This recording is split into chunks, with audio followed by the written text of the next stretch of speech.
بسم اللہ الرحمن الرحیم۔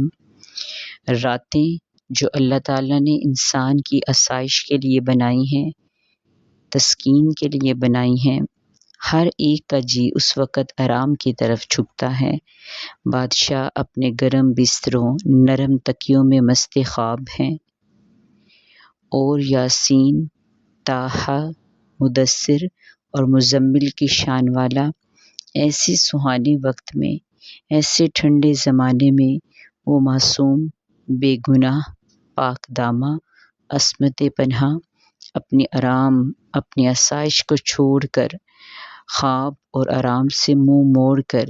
جبین نیاز آستانۂ عزت پر رکھے ہوئے ہے کہ الہی میری امت سیاہکار ہے، درگزر فرما، ان کو آتش دوزخ سے بچا۔ جب وہ جانے راحت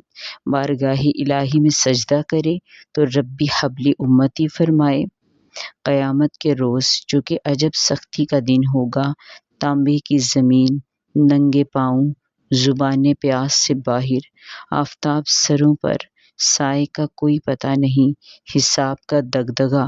مالکی قہار کا سامنا،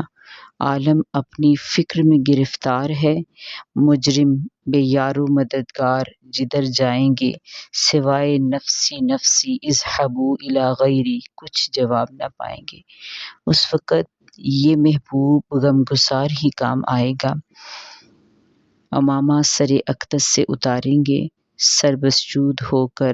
یا ربی امتی فرمائیں گے تو ایسے محبوب، ایسے غمخوار، ایسے غمگسار آقا کی سچی فضیلتوں کو نہ ماننا اور ان کی اطاعت سے منہ موڑنا، ان کی نافرمانی پر کمر بستہ ہونا، قرآن سے اپنا رشتہ کمزور کر لینا، یہ امت کی کتنی بڑی ناانصافی ہے، اس پہ غور و فکر کرنا چاہیے۔